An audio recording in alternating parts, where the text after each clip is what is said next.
Hello friends, आप सब कैसे हैं? आई होप सो आप सब लोग ठीक होंगे, अच्छे होंगे, घर पर होंगे। So be at home and be safe.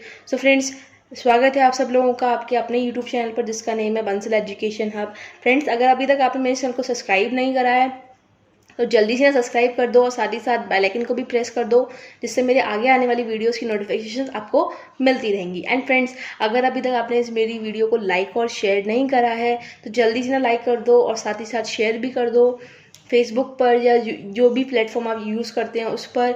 तो जितने भी आपके फ्रेंड्स हैं उनको भी मेरी वीडियो का बेनिफिट मिलेगा। तो आज की जो वीडियो है वो क्लास 12th के लिए है, जिसमें हम लोग कोऑर्डिनेशन पढ़ने वाले हैं। सो बिना टाइम वेस्ट कर अपने चैप्टर को स्टार्ट करते हैं। सो फ्रेंड्स, जैसा कि अभी तक हम लोग अपनी पहली वीडियोस में करते हुए आ रहे हैं, मैं आपको अपनी एक लास्ट वीडियो का छोटा सा रिकैप देती हूँ। तो हमारी जो लास्ट वीडियो थी वो थी हमारी फंक्शंस ऑफ मैनेजमेंट के ऊपर, जिसमें मैंने आपको बताया था कि मैनेजमेंट के फंक्शंस जो हैं वो 5 टाइप्स के फंक्शंस हैं, that is planning, organising, staffing, directing and controlling. So friends, planning मैंने आपको बताया था कि ये फर्स्ट फंक्शन है मैनेजमेंट का। साथ ही साथ ये फंक्शन हर मैनेजर के लिए बहुत ज़्यादा इंपॉर्टेंट होता है। एंड फंक्शन मैंने आपको बताया था कि प्लानिंग जो होती है वो क्या है, that planning bridges the gap between where we stand today and where we want to reach. यानी कि जो जहाँ आज हम खड़े हैं, प्लानिंग कर रहे हैं, और जहाँ हम जाना चाहते हैं, यानी कि जिस काम के लिए हम प्लानिंग कर रहे हैं उसके गैप को क्या करता है, ब्रिजेस करता है। फिर मैंने आपको ऑर्गेनाइजिंग बताया था कि इसमें हम लोग एक फ्रेमवर्क डिसाइड करते हैं कि हम लोग कितनी यूनिट्स, कितनी सब यूनिट्स, कितने डिपार्टमेंट्स बनाने, यानी कि अपनी जितनी भी ऑर्गेनाइजेशन की एक्टिविटीज़ हैं उनको ऑर्गेनाइज करते हैं। देन स्टाफिंग मैंने बताया था कि एचआर से रिलेटेड है। एचआर यानी कि ह्यूमन रिसोर्स से रिलेटेड है। सो इसमें हम लोग सेलेक्ट करते हैं एम्प्लॉयज़ को, अपॉइंट करते हैं एम्प्लॉयज़ को, एम्प्लॉयज़ को ड्यूटीज़ असाइन करते हैं और साथ ही साथ एम्प्लॉयज़ का टेक केयर करते हैं। यानी कि ह्यूमन रिसोर्स से जितना भी रिलेटेड काम होता है वो किस में आता है, स्टाफिंग में। देन हम बात करते हैं डायरेक्टिंग की। तो डायरेक्टिंग क्या है? डायरेक्टिंग यानी कि एम्प्लॉयज़ को इंस्ट्रक्ट करना, उनको डायरेक्ट करना, उनको काम बताना कि उनको किस तरह से काम करना है, वो किस में आ जाता है, हमारा डायरेक्टिंग में।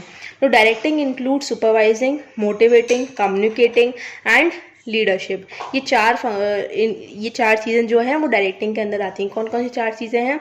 Supervising, motivating, communicating and leadership. तो फ्रेंड्स, मैं आपको बता चुकी हूँ कि ये जो फंक्शंस हैं इनके ऊपर आपको आगे आगे पूरे पूरे चैप्टर्स मिलने वाले हैं। तो आप वहाँ पर इन 5 फंक्शंस को डिटेल में स्टडी करेंगे। देन कंट्रोलिंग मैंने बताया था कि लास्ट फंक्शन है मैनेजमेंट का, लास्ट स्टेप है मैनेजर्स का, जो मैनेजर्स करते हैं। इसमें मैनेजर्स क्या करते हैं, अपनी प्लान परफॉर्मेंस को एक्चुअल परफॉर्मेंस से कंपेयर करते हैं। दैट इज़ कि जब उन्होंने प्लानिंग करी थी तब उन्होंने सोचा था कि जो रिजल्ट्स उनको मिलेंगे और काम करने के बाद जो रिजल्ट्स उनको मिले हैं उन दोनों कंपेयर करते हैं कि क्या जो प्लानिंग थी वो उनकी इफेक्टिव थी, कि उसके जो रिजल्ट्स थे वो हमारी एक्चुअल रिजल्ट से मैच हो रहे हैं कि नहीं हो रहे, यानी कि इसमें कंपैरिजन होता है। तो फ्रेंड्स, हम लोग बात करते हैं कोऑर्डिनेशन की। कोऑर्डिनेशन क्या होता है एंड ये इतना इम्पोर्टेंट क्यों होता है? तो फ्रेंड्स देखिए, कोऑर्डिनेशन जो होता है, जैसे कि हम लोगों ने पढ़ा कि मैनेजमेंट के 5 फंक्शंस हैं। कौन कौन से हैं? प्लानिंग है, ऑर्गेनाइजिंग है, स्टाफिंग है, डायरेक्टिंग है और कंट्रोलिंग है। मैंने शॉर्ट में लिखा है। इन 5 फंक्शंस को परफॉर्म करता है जो मैनेजर्स। तो इन 5 फंक्शंस को अगर अच्छी तरीके से परफॉर्म किया जाए तो उसके अंदर क्या चाहिए? कोऑर्डिनेशन। क्या चाहिए? कोऑर्डिनेशन। ठीक है, देखो कहने का मतलब ये है कि ये 5 फंक्शंस जो हैं इनके बीच में भी लिंक होनी चाहिए। अगर आपने प्लानिंग कर ली जहाँ आपने ऑर्गेनाइजिंग अच्छी तरीके से नहीं करी या स्टाफिंग अच्छी तरह से नहीं करी, तो क्या आप अपना गोल को अचीव कर पाओगे? नहीं कर पाओगे। तो बात वही है कि कोऑर्डिनेशन क्या करता है, इन 5 को एक दूसरे से लिंक कर देता है, एक दूसरे से लिंक करता है। ठीक है, यानी कि प्लानिंग को ऑर्गेनाइजिंग से, ऑर्गेनाइजिंग को स्टाफिंग से एक दूसरे से लिंक करके रखता है। कौन? कोऑर्डिनेशन। देखो, कोऑर्डिनेशन मैनेजमेंट के लिए उतना ही ज़रूरी है जितना कि आज के टाइम पे एक बच्चे के लिए फ़ोन ज़रूरी है। अगर फ़ोन किसी बच्चे के पास एक दिन के लिए बोल दो कि नहीं होगा, तो आप इमेजिन कर सकते हैं उसकी सिचुएशन क्या होगी। तो कोऑर्डिनेशन का भी कुछ सेम ही रोल है। कोऑर्डिनेशन जो है मैनेजमेंट के लिए इतना इम्पोर्टेंट है कि अगर कोऑर्डिनेशन किसी भी ऑर्गेनाइजेशन के अंदर नहीं होगा या किसी मैनेजमेंट के अंदर कोऑर्डिनेशन नहीं होगा किसी भी फंक्शन में, तो मैनेजमेंट वहाँ होगी नहीं, वहाँ सर्वाइव, देखो ऑर्गेनाइजेशन वहाँ पे सर्वाइव कर ही नहीं पाएगी। ठीक है। तो मैनेजमेंट के अंदर कोऑर्डिनेशन का होना बहुत ही ज़्यादा ज़रूरी है। तो फ्रेंड्स एक बात है दैट ये जो है एक ऐसा फंक्शन है, कोऑर्डिनेशन जो है वो एक ऐसा फंक्शन है जो हर मैनेजर को परफॉर्म करना होता है, मैनेजर को परफॉर्म करना ही होता है। वो इग्नोर नहीं कर सकता कोऑर्डिनेशन के स्टेप को, कोई भी मैनेजर इग्नोर नहीं कर सकता कोऑर्डिनेशन के स्टेप को। कहने का मतलब ये है कि अब आपके दिमाग में क्वेश्चन उठ रहा होगा कि मैंने आपको फंक्शंस ऑफ मैनेजमेंट पढ़ाए थे, उसमें मैंने आपको कोऑर्डिनेशन के बारे में क्यों नहीं बताया। तो बात ये है कि ये जो है ये मैनेजमेंट के फंक्शंस में नहीं आता, लेकिन ये इतना इम्पॉर्टेंट है मैनेजमेंट के लिए कि ये जो 5 फंक्शंस दिए गए हैं मैनेजमेंट के, that is planning, organising, staffing, directing and controlling, इन सबसे इसकी वैल्यू बहुत ज़्यादा है। हालांकि ये फंक्शन मैनेजमेंट का ही है, लेकिन हम इस 5 में से इंक्लूड क्यों नहीं करते, क्योंकि इसका वैल्यू, इनकी वैल्यू कम है इसके अकॉर्डिंग, क्योंकि ये इसकी वैल्यू बहुत ज़्यादा, अगर हम इसको इसके साथ रख देंगे तो ना इंसाफ़ी होगी इसके साथ, क्योंकि इसकी ज़्यादा इंपॉर्टेंस है उससे उन 5 के हिसाब से। ठीक है, तो नाइंसाफ़ी नहीं करते हुए कोऑर्डिनेशन को हमने एक अलग टॉपिक लिया है। ठीक है, तो देखो कोऑर्डिनेशन का सिंपल सा मतलब क्या होता है, कोऑर्डिनेशन क्या कहता है, synchronisation of efforts from standpoint of time and the sequence of execution. Synchronisation यानी कि एफर्ट्स को इकट्ठा करना, कहाँ से, from the standpoint of time से, यानी कि जब से आपने प्लानिंग, जो आपने गोल डिसाइड करा है, आप उसकी प्लानिंग कर रहे हो, उसमें काम कर रहे हो, अपने एफर्ट्स डाल रहे हो, तब से, and the sequence of execution, कब तक, जब तक आप उसे सीक्वेंस में लेके आ रहे हैं, यानी कि एग्जीक्यूट कर रहे हैं, यानी कि प्लानिंग के बाद जितने भी आपने एफर्ट्स एक एक करके डालने स्टार्ट करे, कब तक आपको कोऑर्डिनेशन करनी होगी, जब तक आप उसमें वो एग्जीक्यूट नहीं हो जाता तब तक। यानी कोऑर्डिनेशन का सिंपल सा मतलब क्या है, bringing together the activities and resources of organisation, यानी कि जितनी भी एक्टिविटीज़ हैं और रिसोर्सेज हैं ऑर्गेनाइजेशन में, उसको साथ में लेके आना, टुगेदर लेके आना उन सबको। ठीक है, दैट इज कोऑर्डिनेशन। ठीक है, अब देखिए कोऑर्डिनेशन जो मैनेजमेंट के लिए इतना इम्पोर्टेंट क्यों है। मैंने आपको बताया कि कोऑर्डिनेशन जो है मैनेजमेंट का बहुत ज़्यादा इम्पोर्टेंट पार्ट है। जैसे कि एक बच्चे के लिए फ़ोन ज़रूरी है, वैसे ही कोऑर्डिनेशन मैनेजमेंट के लिए उतना ही ज़रूरी है। अगर मैनेजमेंट में कोऑर्डिनेशन नहीं होगा तो आपकी मैनेजमेंट किसी भी उसकी नहीं होगी, यानी कि आपकी मैनेजमेंट ही नहीं होगी, वो आप उसको मैनेजमेंट बोल ही नहीं सकते, क्योंकि कोऑर्डिनेशन एक एसेंस है मैनेजमेंट का। तो देखो क्यों है एसेंस, 3 पॉइंट्स हम तीनों को एक एक करके डिस्कस करते हैं। That is coordination is needed to perform all the functions of management. Coordination जो है वो ज़रूरी है ताकि हम हर एक फंक्शन को मैनेजमेंट के परफॉर्म कर सकें। जैसे कि मैंने बताया कि प्लानिंग में, ऑर्गेनाइजिंग में, स्टाफिंग में, डायरेक्टिंग में और कंट्रोलिंग में, इन 5 के बीच में लिंक क्या होती है, क्या करता है, कोऑर्डिनेशन लिंक करता है। यानी कि इन 5 को मिला के रखने वाली, यानी कि बाइंडिंग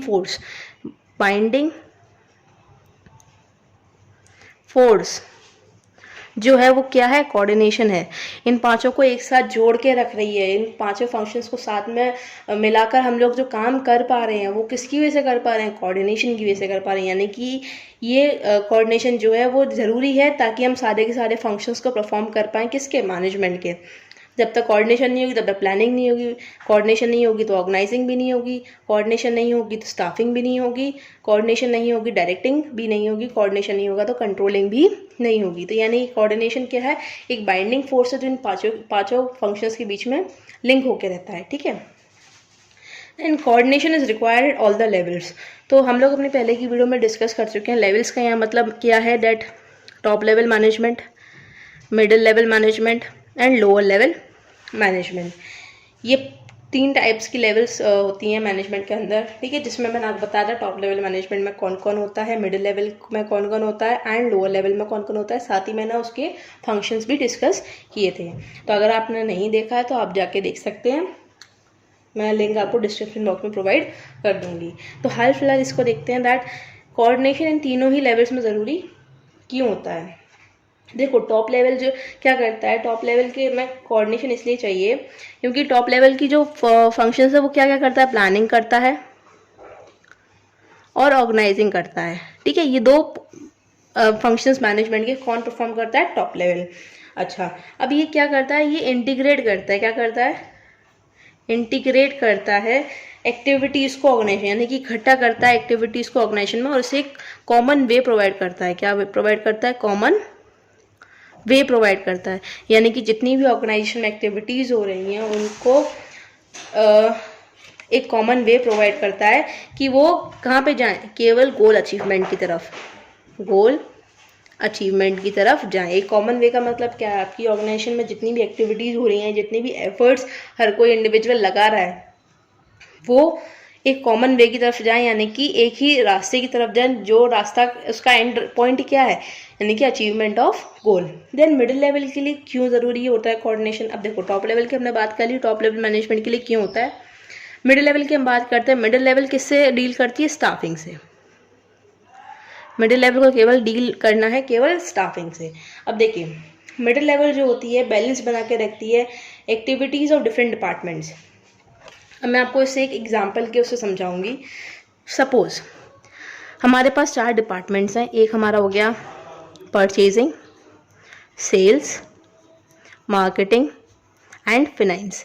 ये 4 डिपार्टमेंट्स हैं, ठीक है। अब ये देखिए, परचेजिंग वालों ने सामान खरीद लिया, परचेजिंग वालों ने सामान खरीद लिया, लेकिन उन्होंने मार्केटिंग वालों को नहीं बताया, सेल्स वालों को नहीं बताया, ना ही फाइनेंस वालों को बताया। उन्होंने फाइनेंस वालों से पैसा मांगा, उन्होंने दे दिया, लेकिन ये नहीं बताया कि वो क्या क्या सामान खरीद के लेके आए हैं, कितनी क्वांटिटीज़ में खरीद के लेके आए हैं। तो बेसिकली बाकी के 3 डिपार्टमेंट को परचेज डिपार्टमेंट के बारे में कुछ नहीं पता। तो क्या होगा इससे? ऑर्गेनाइजेशन के अंदर कॉन्फ्लिक्ट्स आएंगे कि देखो, कॉन्फ्लिक्ट्स का मतलब क्या है? सोच में डिफरेंस आना, या लड़ाइयाँ होना, या काम में रुकावट आना। जब परचेज वालों ने बताया ही नहीं है सेल्स वालों को कि हमने ये सामान खरीद लिया है, तो आप इसे जाके बेचो, तो उन्हें पता कैसे चलेगा कि मुझे ये सामान बेचना है? यानी कि परचेज वाले ने केवल अपने बारे में सोचा। अगर ऐसे ही सेल्स वाले भी अपने बारे में सोचें, तो इन द सेम में मार्केटिंग और फाइनेंस वाले भी करें, तो सब अपने अपने बारे में सोचेंगे, तो ऑर्गेनाइजेशन के गोल को अचीव कैसे कर पाएंगे? देखिए, हर एक डिपार्टमेंट को मैं बैलेंस बना के रखना, ये किसका काम होता है? मिडिल लेवल का। इसीलिए जो है मिडिल लेवल को कोऑर्डिनेशन की ज़रूरत होती है, ताकि जो वर्क है वो ऑर्गेनाइजेशन, यानी कि जो ये वर्क कर रहे हैं, अलग अलग डिपार्टमेंट जो वर्क कर रहे हैं, वो उसको एक कॉमन वे प्रोवाइड कर पाए, यानी कि ऑर्गेनाइजेशन के गोल की तरफ।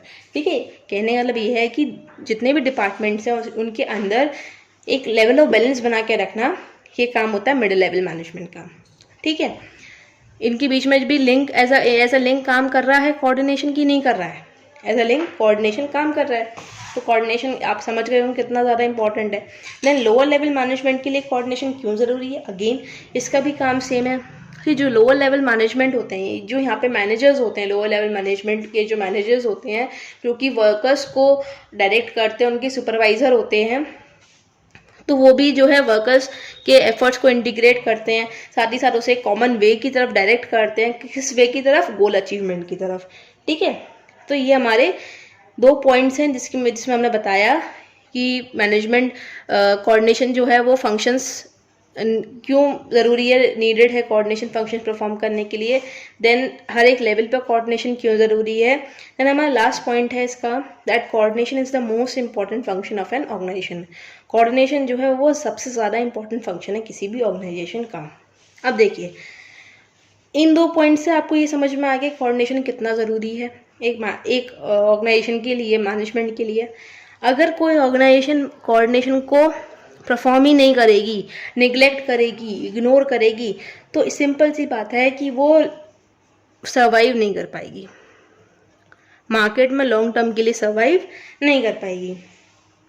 ठीक है, अब जब वो सर्वाइव ही नहीं कर पा रही, तो उसको ज़्यादा टाइम तक के लिए मार्केट में सर्वाइव ही नहीं कर पाएगी, बंद हो जाएगी, क्या फ़ायदा। यानी कि कोऑर्डिनेशन नेसेसरी है हर एक मैनेजर के लिए, हर एक ऑर्गेनाइजेशन के लिए, कि वो ऑर्डरली अरेंजमेंट कर पाए इंडिविजुअल और ग्रुप एफर्ट्स को। यानी कि जो इंडिविजुअल आपके एक सिंगल एम्प्लॉय जो काम कर रहा है उसके एफर्ट्स को, साथ ही साथ उसके साथ वालों के पूरे एफर्ट्स को ऑर्डरली अरेंजमेंट कर पाए एक कॉमन ऑब्जेक्टिव की तरफ, एक कॉमन वे की तरफ, एक कॉमन गोल की तरफ। उसके लिए क्या ज़रूरी है? कोऑर्डिनेशन ज़रूरी है। ठीक है, तो दिस इज द वाई। जब आपसे क्वेश्चन पूछा जाए कि कोऑर्डिनेशन एसेंस क्यों है मैनेजमेंट के लिए, तो आप ये तीनों पॉइंट्स लिख के आ सकते हैं, इसको एक्सप्लेन कर सकते हैं, क्योंकि ये क्वेश्चन अराइज हो सकता है कि why is coordination is the essence of management के लिए कोऑर्डिनेशन क्यों ज़रूरी है। ये भी क्वेश्चन आ सकता है that why is coordination important for management. These are the 3 point जो आप लिख के आ सकते हैं। देन हम बात करते हैं नेचर की तरफ। बिफोर नेचर हम लोग कंक्लूड कर सकते हैं कि कोऑर्डिनेशन अगर किसी भी ऑर्गेनाइजेशन में नहीं होगा तो वहाँ पे कॉन्फ्लिक्ट्स होंगे, जिसकी वजह से जो ऑर्गेनाइजेशन गोल है वो अचीव नहीं कर पाएगा। ठीक है, ये मैं आपको बता चुकी हूँ। इसका कंक्लूजन क्या होगा, यानी coordination is necessary for management. अगर आपसे पूछा जाए कंक्लूजन तो आप लिख सकते हैं that coordination is the essence of management, this is the reason why coordination is the essence of management. Then हम नेचर की तरफ बात करते हैं। नेचर क्या क्या है इसका। Coordination integrates group effort. देखो, इंटीग्रेट्स ग्रुप एफर्ट्स, इनकी इकट्ठा करना, एक साथ लेके आना। ग्रुप एफर्ट्स को तो इंटीग्रेट कर सकता है। आपको सोचिए, अगर आप इंडिविजुअली कोई एफर्ट्स लगा रहे हैं तो उसे इकट्ठा क्या करना। आप इंडिविजुअल हैं, आप अकेले एफर्ट्स लगा रहे हैं, तो ज़रूरी है वो एक ही बेसिक है कि वो एक ही उसकी तरफ जा रहा होगा, एक ही गोल की तरफ जा रहा होगा। तो ग्रुप एफर्ट्स यहाँ पे लिखना ज़रूरी है, क्योंकि इंडिविजुअल एक ही अगर जना अपने एफर्ट्स लगा रहा है तो वो ऑब्वियस सी बात है कि वो एक ही गोल की तरफ लगा रहा है। लेकिन अगर वहाँ आ जाता है बात कि ग्रुप ऑफ पीपल एफर्ट्स लगा रहे हैं, तो इट इज़ नेसेसरी कि हम उनके एफर्ट्स को इकट्ठा करके एक ही वे में लगाएं। ठीक है, क्योंकि अलग अलग लोग हैं, अलग अलग जो लोग हैं वो अलग अलग बैकग्राउंड से आते हैं, उनका काम करने का तरीका अलग अलग होता है। तो ये ज़रूरी हो जाता है कि जो उनके एफर्ट्स हैं उसको हम कॉमन डायरेक्शन में लगाएं। Then ensures unity of efforts. जो हमारा सेकंड नेचर है, सेकंड पॉइंट है नेचर का, that is ensures unity of effort. अब देखिए क्या कहता है। अगेन देखिए वही बात आ जाती है, घुमा फिरा के ये लोग वही बात कर रहे हैं। समझ लीजिए 5 एम्प्लॉयज़ हैं। ठीक है, मैनेजर का काम क्या है कि हर एक एम्प्लॉय की जो एफर्ट्स हैं, जो वो एक्टिविटीज़ परफॉर्म कर रहा है, उसको एक कॉमन वे प्रोवाइड करें। ठीक है, यानी कि इसके भी एक साथ, इसके भी एक साथ, यानी कि सब एक साथ जाके मिल रहे हैं, यानी कि यूनिटी हो रही है एफर्ट्स की, ताकि वो लोग ग्रुप कॉमन गोल को अचीव कर पाएँ। कोऑर्डिनेशन क्या करता है, यानी कि इंश्योर करता है जितने भी डिपार्टमेंट्स हैं वो साथ में काम करें, एक बाइंडिंग फोर्स की तरह बाइंडिंग फोर्स मैंने आपको बताया, बाइंडिंग फोर्स जोड़ के रखने वाली फोर्स, उस फोर्स की तरह काम करें और अपने ग्रुप गोल को या ऑर्गेनाइजेशन गोल को अचीव करें। That is ensure unity of efforts. Then continuous process. अब देखिए, जैसे कि मैनेजमेंट के जो फंक्शंस हैं वो भी कंटिन्यूस प्रोसेस है, in the same way coordination भी कंटिन्यूस प्रोसेस है, क्योंकि कोई भी कंपनी विदाउट कोऑर्डिनेशन वर्क नहीं कर पाएगी। मैं जैसे बता चुकी हूँ, अगर ऑर्गेनाइजेशन कोऑर्डिनेशन नहीं रखेगी अपने ऑर्गेनाइजेशन के अंदर या मैनेजमेंट के अंदर, तो वो ज़्यादा टाइम के लिए मार्केट में सर्वाइव नहीं कर पाएगी। इसी वजह से कोऑर्डिनेशन जो है वो कंटिन्यूस प्रोसेस है। देन परवेसिव, आपको परवेसिव का मतलब पता ही, यानी कि यूनिवर्सल है। जैसे कि मैनेजमेंट यूनिवर्सल है, तो जहाँ मैनेजमेंट है वहाँ कोऑर्डिनेशन होगा ही होगा। Then responsibility of all the managers, यानी कि हर मैनेजर की रेस्पॉन्सिबिलिटी है, कोई भी मैनेजर इसे इग्नोर नहीं कर सकता। हर मैनेजर को ये चीज़ें, कोऑर्डिनेशन का फंक्शन परफॉर्म करना ही करना है, अगर उसे अपने ऑर्गेनाइजेशन का वेलफेयर चाहिए तो। ठीक है, देन हमारा last point that is deliberate function, यानी कि बार बार दोहराने वाला फंक्शन है। अब देखिए, अगर मैनेजर कोई भी एक्टिविटी अपने ऑर्गेनाइजेशन के अंदर परफॉर्म करता है तो उसके अंदर भी उसे कोऑर्डिनेशन चाहिए। देखो, इसका मतलब ये है जो हर मैनेजर है वो कोऑर्डिनेशन क्यों परफॉर्म करता है, ताकि वो ऑर्गेनाइजेशन के अंदर कन्फ्यूज़न को हटा सके, कॉन्फ्लिक्ट्स को अंदर हटा सके। ठीक है, इन सब चीज़ों को निगलेक्ट कर सके। अगर कोऑर्डिनेशन नहीं होगा तो इंडिविजुअल के एफर्ट्स को यूनाइट नहीं कर पाएगा, उनको इंटीग्रेट नहीं कर पाएगा, एक कॉमन वे प्रोवाइड नहीं कर पाएगा। तो यानी कि it is also the same thing कि किसी भी मैनेजर के लिए कोऑर्डिनेशन का फंक्शन बहुत ज़्यादा इंपॉर्टेंट होता है। तो फ्रेंड्स, आज के लिए इतना ही। मैं इसकी 2 वीडियोज़ और लेके आऊँगी, एक और वीडियो, तो उसमें मैं आपको क्वेश्चंस का सेशन प्रोवाइड कराऊंगी। So thank you friends, keep supporting me. मेरे चैनल को सब्सक्राइब कीजिए, साथ ही साथ बेल आइकन को भी प्रेस कीजिए और वीडियो को लाइक और शेयर ज़रूर कीजिएगा।